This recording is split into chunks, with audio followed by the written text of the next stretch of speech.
Hello, Tony, your deck architect here, back on my channel once more with another deck profile. So it's a well-known fact among my viewers that I adore sets like Grand Creators. Referred to in the OCG as deck build packs, these sets introduce 3 new decks to the game to add further diversity to our meta. They also act as Konami's personal sandbox for trying out unique and creative mechanics of play. Enter Tactical Masters, the most recent deck build pack to come to the TCG. Themed around a different definition of tactical play, the decks featured in this set take inspiration from other games to redefine the way we play this game. And no archetype is a better example of this than the deck we're looking at today, in the ever-expansive world of the Vaylantz. Now, the Vaylantz are by far the most interesting of the 3 decks to come out of Tactical Masters. Modeled after a tabletop wargame, the Vaylantz employs similar mechanics to build their boards. What does that actually mean? Well, longtime players of games like Warhammer 40k would tell you to expect a lot of careful positioning. That's right, Vaylantz is a deck that focuses heavily on column and row manipulation. Using a variety of cards to move your units up, down, left, and right across your zones, you can deploy multiple units to your field to overwhelm your opponent in a rush of special summons. This is supported by the fact that all your Vaylantz monsters are pendulum monsters, allowing you to easily put them onto the field via your pendulum zones to be deployed into the other zones afterwards. This results in a deck that vastly diverges from the conventional pendulum playstyle to produce something really unique to play. And that's what I'm hoping to showcase as I get through this deck profile. Anyway, I believe I've droned on for long enough. Without a further ado, let's get into the deck profile. Getting right into things, we start our deck profile off a little differently today by first introducing 2 field spells.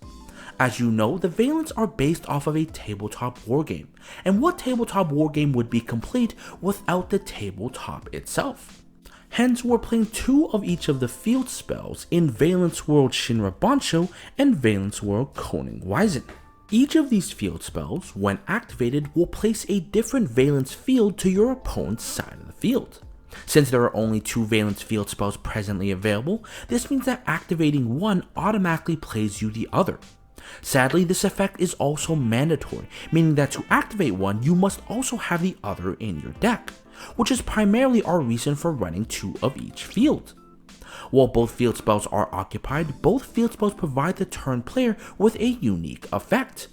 Shinra Bancho allows you to target a monster card in your spell and trap zone and special summon it to the monster zone above it. Inversely, Koning Wizen allows you to target an opposing monster that shares a column with a monster you control and place it in the spell and trap zone below it as a continuous spell. And if either action would cause said target to move into an occupied zone, then it will be destroying the card occupying it first. These effects, meant to emulate the movement of units on a game board, have some interesting implications. By design of granting the turn player their effects, you can use both field spell effects regardless of which one you give to your opponent. But by that same design, it also means that your opponent can do the same on their turn. This gives both players the ability to remove an opposing monster by shifting it back, or bring out their monsters by shifting it forward, to counteract the actions of the prior turn player on their turn. With that being said, neither field spell is actually required for any of our deck's actual plays. While Shinra Bancho itself has some cool synergies with some of our monsters, and Koning Wizen allows for easy removal, it's often better to not activate either one, as doing so will give your opponent both effects on their turn to reverse anything you do on yours. So why run them at all? Well, as we dive further into the deck, you'll find that certain monsters will require one of the 2 field spells to be active to properly activate their effects. Thus, we are required to run both field spells if we have any intention of playing the deck at its fullest. Fortunately, we do have a few ways of clearing out our field spells before our opponent's turn comes around, to ensure that only we and we alone can take advantage of both fields. With the game board set, we now move on to our monsters. Now, unlike your average pendulum deck, the Vaylantz operate a little differently. As pendulum scales, each Vaylantz monster possesses a variation of an effect that allows them to special summon themselves from the pendulum zone to the unoccupied monster zone above it. This effect, which we will refer henceforth as their deployment effect, allows you to easily bring out your Vaylantz monsters without having to commit to a pendulum summon. In many ways, you're encouraged to think of your pendulum zones not as scales, but more as deployment zones for your units, with a goal being to continuously free up the monster zone above it to deploy more and more units. The Vaylantz monster effects aim to complement this strategy. Each Vaylantz monster comes with an effect that can only be activated while you control their special summon selves, and an effect that can only be activated when you move them to an adjacent monster zone. The former effect, which we will refer to henceforth as their deployed effect, encourages you to deploy your units out of the pendulum zone to make them special summon monsters. Meanwhile, the latter effect, which we will refer to henceforth as their moved effect, encourages you to move these same units left or right to free up the deployment monster zone.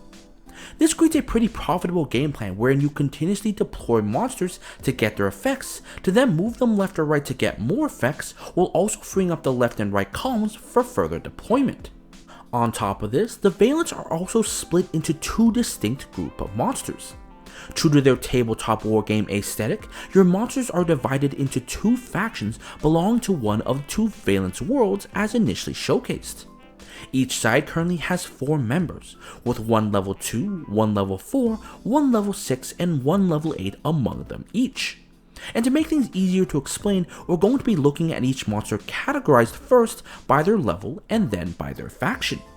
So starting with our lower level Vaylantz monsters, we have 3 Shinonome the Vaylantz Priestess, and 3 Scion the Vaylantz Archer for our Vaylantz of the Shinra Bancho, and 3 Vaylantz Buster Baron and 3 Vaylantz Voltage Viscount for our Vaylantz of the Koning Wizen. In terms of their deployment effects, each of our lower level Vaylantz monsters possesses an unconditional deployment effect that restricts you into only being able to special summon Vaylantz monsters and monsters from the X deck for the rest of the turn after you deploy any of them. This restriction can be somewhat painful when operating with outside support, but functionally gives you 4 fantastic early extenders to execute all your setup plays with. Diving deeper into each of Vaylantz as monsters, starting with our Shinonome. Shinonome is a water spellcaster that comes with a deployed effect to search for any Vaylantz spell, and a moved effect to search for any Vaylantz monster. This makes Shinonome the central consistency unit of your deck, helping you grab into your Vaylantz field spells on deploy, and then helping you grab into another Vaylantz monster upon move. And given that moving Shinonome often frees up a deployment zone, you can then immediately deploy whatever monster you search for another free body on the field. Moving next to our Scion, Scion, like Shinonome, is a water spellcaster. When deployed, Scion can target a monster on the field and flip a coin. If the result of that coin flip is a heads, that monster's effects will be negated, but if the result is tails, that monster's attack will be halved. Likewise, Scion's moved effect allows you to target a card and flip another coin. If the result of that coin flip is a head, that card is returned to the hand, but if the result is tails, that card is destroyed. Given the random nature of both effects, you can't reliably expect Scion to deal with his specific threat in any intended way. As such, his effects end up being much more of a bonus than his selling point, with his inclusion in the deck being more for his deployment effect as a free body to commit to the field. Buster Baron, on the other hand, is a Fire Machine Vaylantz monster that has a deployed effect that allows him to target and move any other Vaylantz monster to an adjacent monster zone. This is Buster Baron's main selling point, as its deployed effect allows him to trigger the moved effect of your other Vaylantz monsters, while also freeing up zones for further deployment. When moved, Buster Baron can target a card in your pendulum zone and shift it to an adjacent spell and trap zone as a continuous spell. This moved effect is a little more niche in its use compared to its deployment effect, but the likely application of this effect will be to move a card out of the pendulum zone to free up that zone for another use. This is actually incredibly relevant when attempting to follow up from a pendulum summon, as it can be used to free up the clogged pendulum zone for renewed access to a deployment zone. Lastly, Voltage Viscount, like Buster Baron, is a fire machine that, while deployed, can place a face-up Vaylantz monster from your X deck to your spell and trap zone as a continuous spell. This combos incredibly well with cards like Shinra Bancho to pseudo extend into another body, while also bypassing the usual restrictions of pendulum monsters coming from the X deck. Furthermore, when moved, Voltage Viscount can place a face-up Vaylantz monster from your X deck into a Pendulum Zone. This function allows you to put any used Vaylantz monster into a Pendulum Zone to be deployed once more. Sadly, Voltage Viscount is a card that requires other cards to properly abuse, and as such is a card you want to use later than earlier in your combos. Prior to that point, you'll likely only be using him for his deployment effect, as another free body for your setup plays. Moving on to our higher level Vaylantz monsters, we're playing 3 Nezuki the Vaylantz Ninja and 2 Hojo the Vaylantz Warrior for our Vaylantz of the Shinra Bancho, and 3 Vaylantz Mad Marquis and 1 Vaylantz Dominator Duke for our Vaylantz of the Koning Wizen. In terms of this batch's deployment effects, each of our higher level Vaylantz monsters possesses a variation of a conditional deployment effect that only allows them to deploy themselves to the field while you control a specific attribute of Vaylantz or while a specific field spell is face up on the field. Nezuki and Hojo require a Water Vaylantz or Shinra Bancho to deploy themselves to the field, while Mad Marquis and Dominator Duke require a Fire Vaylantz or Koning Wizen to deploy themselves to the field. While in most cases you can fulfill this condition by simply activating either field spell to put both of them onto the field, in other scenarios this condition will hinge on you controlling a smaller Vaylantz first to deploy your larger ones onto the battlefield. What this ultimately means is that you must constantly be aware of which attributes you have available on the field, as losing or lacking one could deny you a large chunk of your available plays. Taking a deeper look at each member further, starting with our Nezuki, Nezuki is another water spellcaster with a deployed effect that allows you to target and move another Vaylantz monster to an adjacent monster zone. This is the same effect as that of our Buster Baron, with her additional presence giving you 6 in-archetype ways to move your Vaylantz monsters and trigger their moved effects. Furthermore, when moved, Nezuki can target another Vaylantz in your spell and trap zone and move it upwards to the monster zone. This moved effect is identical to that of Shinra Bancho, and, like Shinra Bancho, it combos incredibly well with your Voltage Viscount to pseudo-extend from the X deck. This makes Nezuki a good unit at almost any point in the game, with both of her effects useful in helping your Vaylantz monsters move into the proper positions for further plays. Next up, with our Hojo, like Nezuki, is a water spellcaster that has a deployed effect that allows them to target and return a card in the spell and trap zone to the hand. Generically, you could use this effect to bounce floodgates off the field to temporarily turn them off, but more relevantly, you can use it to interact with monsters shifted back by the effect of your Koning Wizen. It also combos extremely well with another card we'll explore later that allows you to guarantee its moved effect. Speaking of that moved effect, Hojo, upon being moved, can fusion summon a Vaylantz fusion monster using materials from the hand, field, or pendulum zones. Now, there's very little in the Vaylantz deck that actually encourages fusion summoning, but the fact that you can use monsters from your pendulum zones on top of your field allows you to turn this effect into a very easy way to amass Vaylantz monsters into your X deck. This, if used early enough, can set you up for a very good pendulum summon, which ultimately just makes your board better overall. From there we then go on to our Mad Marquis. Mad Marquis is a fire machine that, while deployed, allows you to roll a dice to then excavate the top cards of your deck equal to its result to add a Vaylantz card from among them. This is technically additional consistency, but not a reliable one by any measure, so treat this effect as more of a bonus for successfully deploying Mad Marquis than it is an actual playmaker. Likewise, when moved, Mad Marquis can roll another dice, and if the result is not a 1 or 6, move a monster from your spell and trap zone to the monster zone above it. This is basically a more random version of Nezuki's moved effect, which, given the already existent options to move monsters at our disposal, will likely never be used in lieu of a more guaranteed option. As such, Mad Marquis finds itself in the same situation as our Scion, being in the deck more for as a name than an actual playmaker in any capacity. Lastly, with our Dominator Duke, Dominator Duke is a fire machine that, while deployed, can target a set card in the spell and trap zone and prevent it from being activated that turn.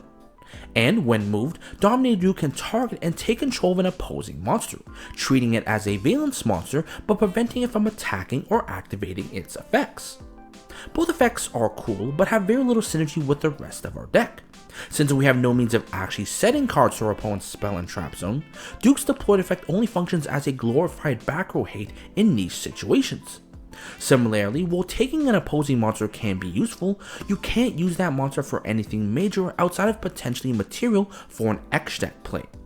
This limits Dominator Duke to being more of a standalone unit, with its use mostly relegated to being another name that we can extend with.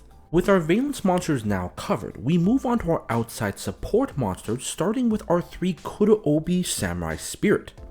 Now, due to the restriction placed upon us by the deployment effects of our lower level Vaylantz monsters, it can be rather hard finding outside support options that synergize with our Vaylantz. Fortunately, there are a few ways to play around that restriction, the most common of which is to access these options from the X deck where our Vaylantz monsters do not restrict us. Thus, we're playing a fair amount of monsters that can be loaded into the X deck first to be pendulum summoned later. And that's where our Kuroobis come in. As you may have noticed, all of your Vaylantz monsters have a pendulum scale of 1. This means that without a high scale, the Vaylantz have no way of facilitating a pendulum summon. Kurobi, being a scale 9, pairs with any of your Vaylantz monsters to allow you to pendulum summon practically any monster in the deck. Not just that, Kurobi's pendulum effect will then return itself to your hand afterwards, freeing up the pendulum zone for further deployment with your Vaylantz monsters. This makes Kurobi not just the best high scale for your deck, but also the least intrusive one as well. From there, we then have the Mythical Beast package consisting of 3 Mythical Beast Master Cerberus and 2 Mythical Beast Jackal King. Now, this little package has a few purposes in the deck, the most simple being that it acts as a free body to help us access our X deck. By using Master Cerberus's pendulum effect to search for a Jackal King, we can then use the Jackal King's pendulum effect to bring out the Master Cerberus for an easy 2800 body. This not only works under our Vaylantz restrictions, but also loads up the X deck with both monsters to be pendulum summoned afterwards. Beyond that, the Mythical Beast package also serves to generate additional disruptions as well. Jackal King is just a monster negate that we can fuel by activating skills or field spells, and Master Cerberus removes monsters from the field with its banish effect. They're also level 6 and 8, which fantastically synergizes with our level 6 and 8 Vaylantz monsters to produce Xyz monsters. Combined with their spellcaster typing, this gives us access to a few unique options like Norito the Moral Healer for spell and trap negation. Lastly, for our monsters, we're playing 2 Performing Power Odd Eye Synchron. Performing Power Odd Eye Synchron is a level 2 Pendulum Tuner monster with one incredibly relevant effect. While on the field as a monster, Performing Power Odd Eye Synchron can target any monster in the Pendulum Zone, special summon it with its effects negated, and then immediately afterwards perform a synchro summon using it and that summoned monster. Given that all your Vaylantz monsters have even levels, this practically gives us access to any level 4, 6, 8, or 10 synchro monster, of which there are several great ones. But even without this effect, Performing Power Odd Eye Synchron can be easily normal summoned to be tuned alongside any deployable Vaylantz to produce a quick synchro. In doing this, Performing Power Odd Eye Synchron will be loaded into the X deck to be pendulum summoned later to ensure 2 synchros in your end board for at least 2 Omni negates on top of everything else. With the monsters now covered, we move on to the spells, starting with our 1 Vaylantz Ward's Place of Beginning. Vaylantz Ward's Place of Beginning is a normal spell that, when activated, allows you to search for any Vaylantz field spell. Upon doing so, you can also destroy a Pendulum monster card you control to also search for a Senate switch as well. Furthermore, while in the graveyard, except for the turn it was sent there, Place of Beginning can banish itself from the graveyard to place any face-up Vaylantz Pendulum monster in your X deck to one of your Pendulum zones. Searchable off of your Shinonome, Vaylantz Ward's Place of Beginning acts as a bridge to your field spells that also sets up a follow-up play. This makes it the superior search target for Shinonome that still gets you into the field spells you need to turn on the rest of your deck. But on top of this, Place of Beginning also allows you to access to further plays by wave searching into your Senate switch. Now, for those who don't know what Senate Switch does, Senate Switch is a continuous spell that allows you to, once per soft turn, move a monster to an adjacent monster zone. This card was a meme back in Master Rule 4 when columns became relevant, but in the Vaylantz deck, this card is no simple meme. Like your Buster Baron and Nezuki, Senate Switch can move our Vaylantz monsters to trigger their moved effects, while also freeing up zones for further deployment. But unlike Buster Baron or Nezuki, this effect is a soft once per turn, meaning that it synergizes fantastically with our Hojo, who can bounce back the Senate Switch to reset its effect for 2 moves per turn.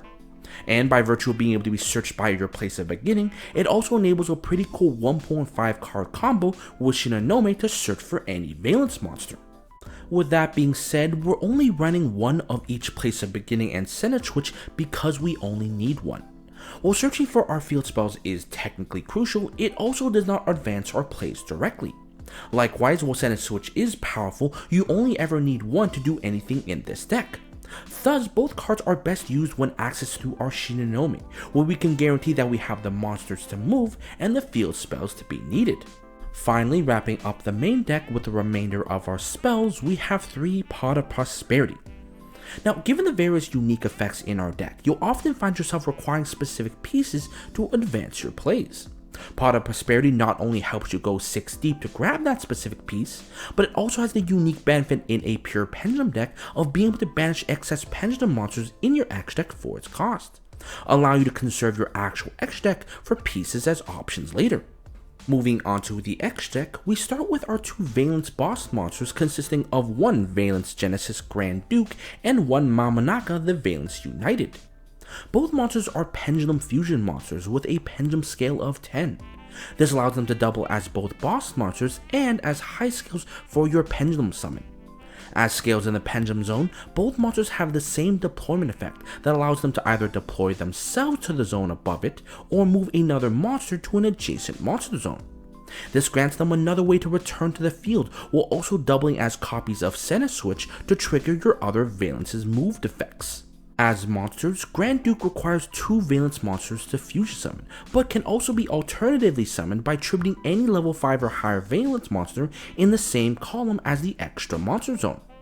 When summoned, Grand Duke can target any monster card in your opponent's spell and trap zone and return it to the hand.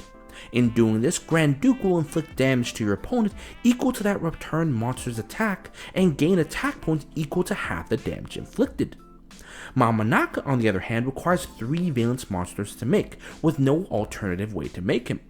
While on the field during either player's main phase, Mamanaka can target a monster your opponent controls and shift it back to the spell and trap zone below it as a continuous spell.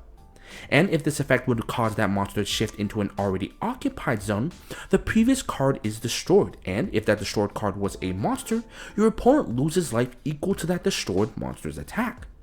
Finally, if Mamanaka would be destroyed, you can place it directly to your Pendulum zone instead. Now, in terms of use, Grand Duke is definitely much easier to access compared to Mamanaka. With a smaller material requirement and a very easy way to meet the alternative summoning condition, it's much easier to summon Grand Duke than it would be to summon Mamanaka. With that being said, Grand Duke is definitely more geared to going second. His effect is nothing without your opponent committing something to the field first, and his lack of protection or recursion makes him just a 2500 body on your opponent's turn. Thus, in most cases, when going first, the only reason to ever make Grand Duke would be to set him up in your extra deck face up to be accessed later. Mamanaka, however, is much more versatile. With an effect that works on both players' main phase, Mamanaka can be made going first or second to set up disruption or removal. His ability to go into the scale upon destruction also grants him a level of immortality by way of continuously redeploying him from the Pendulum zone. Sadly, his lack of an alternative summoning condition really hurts his playability, and using 3 materials to make him is not always cost effective. Worse, the effect of Shinra Bansho actively nullifies his disruption effect by simply allowing your opponent to move up anything Mamanaka moves back.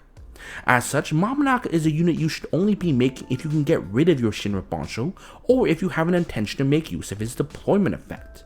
In any other scenario, there are a number of other generic options that could serve you better, that won't be nearly as hard to make and be much more impactful. Then, wrapping up our X deck, we have a bunch of generic options, starting with our most important one in the one Beyond the Pendulum. Beyond the Pendulum is a Link 2 monster that requires 2 monsters to make, of which at least 1 must be a Pendulum monster. When summoned, Beyond the Pendulum can search for any Pendulum monster from your deck, but in doing this, you will be locked out of monster effects and skill effects until you successfully Pendulum summon. When you would Pendulum summon 2 monsters of different levels to the zones that Beyond the Pendulum points to, Beyond the Pendulum can target 2 cards on the field and destroy them. These 2 effects come together to serve the Vaylantz in 3 ways. The first and most obvious is by setting up your Pendulum summon. Using Beyond the Pendulum search effect, you can search into a high scale needed to use alongside any Vaylantz monster to pendulum summon the 2 monsters used to make her. In doing this, Beyond's negation will be released, allowing you to then further deploy your Vaylantz monsters from there. On the off chance you already have a high scale though, Beyond instead doubles as a searcher for any Vaylantz of your choice, with a number of options at your disposal to extend from. The second and less obvious way is that Beyond's destruction effect allows you to blow up your own field spells. As I've mentioned several times already, the Vaylantz World field spells can just as much hurt you as they can benefit you. As such, you want to have ways to remove them from the field before your opponent's turn rolls around, such that they can't use them against you.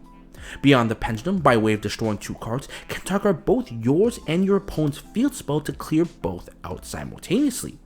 If going second though, Beyond the Pendulum's effect instead becomes a way to clear the field, allowing you to facilitate OTKs much easier. Finally, the last way that Beyond the Pendulum is useful is that it's a spellcaster. Now, this is not something that's always relevant, but it does mean that she, alongside any other monster, meets the link requirements to making a Selene, which has 3 arrows pointing down. This sets up a much larger pendulum summon, allowing you to make a much larger board. Speaking more on Selene though, Selene also has the additional benefit of being able to generate spell counters that she can consume to special summon spellcasters from the hand or grave.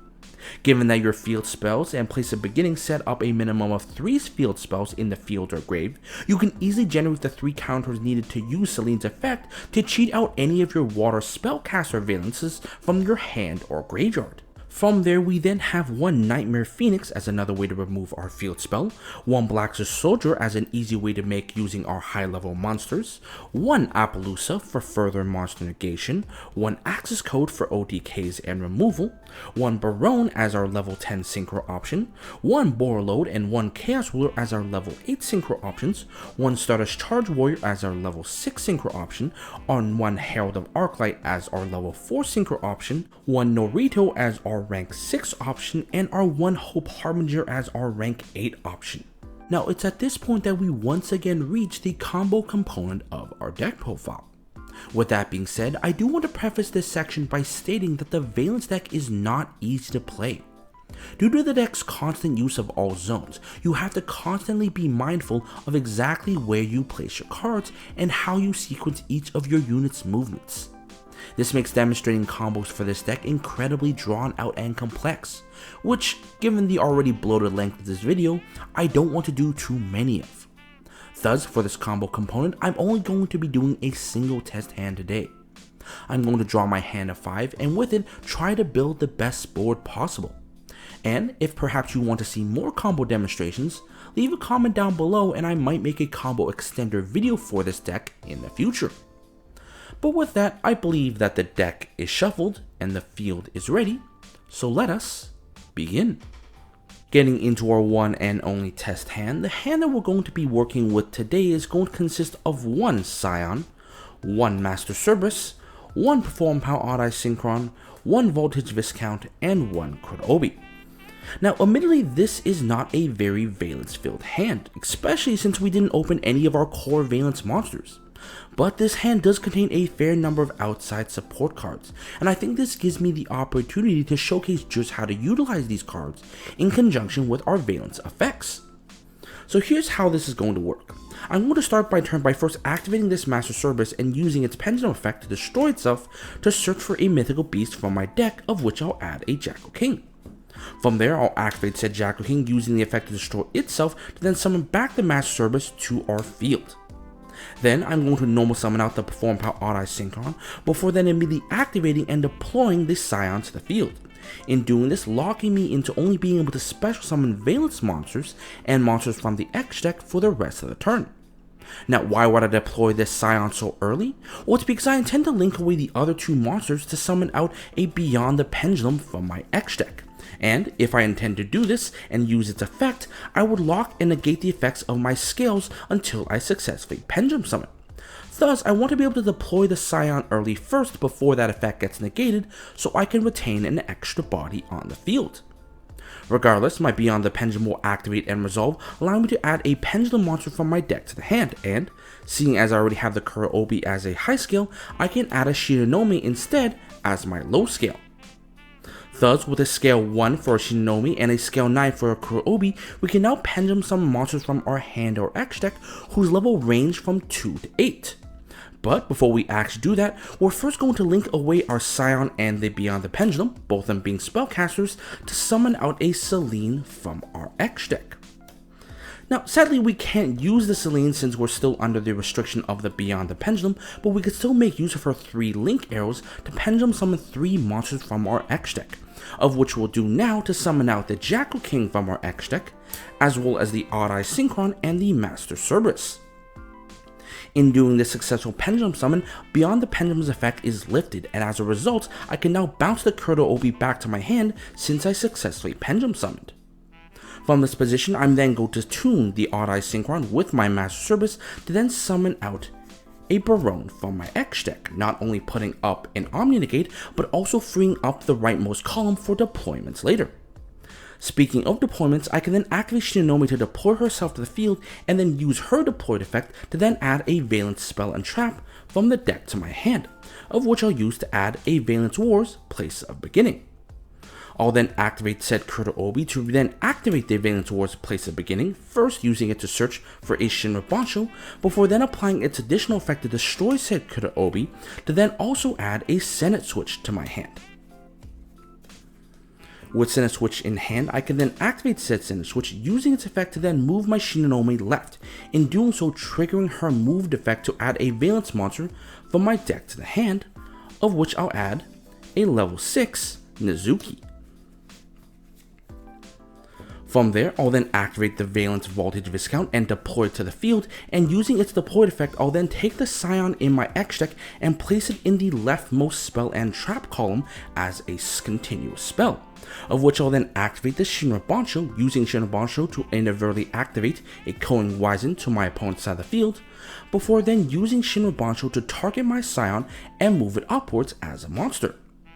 Then, taking said Scion alongside the Shinigami, the Voltage Viscount, and the Selene, I'm going to link all 4 monsters away to make a 4 material Appaloosa. And seeing as we now have a surplus of monster negates, I can then activate the Nizuki and deploy it since I control the Shinra Bancho to then overlay the level 6 spellcasters I control to make a Norito the Moral Healer. Now, before we end our turn, we still have the business of dealing with these 2 field spells we put on the field. Now, the cool thing about these field spells, though, is that both field spells can only utilize their effects if both field zones are occupied. Thus, if we use our Barone's effect to pop our own field spell, we leave one of the zones vacant, thus preventing the other one from using its effect. And thus, we pass our turn with a 4 material negate Appaloosa for monster negates, a Norito for spell negates, and an Omni negate in our Barone to cover all our bases. But before I sign off on this, I do want to point out a few nuances regarding how I built this board. Throughout this combo, I've had to constantly be aware of where I summon my monsters and how I sequentially deployed them. This comes with the understanding that doing things ever so slightly different could result in several awkward end boards that fail to be as optimal.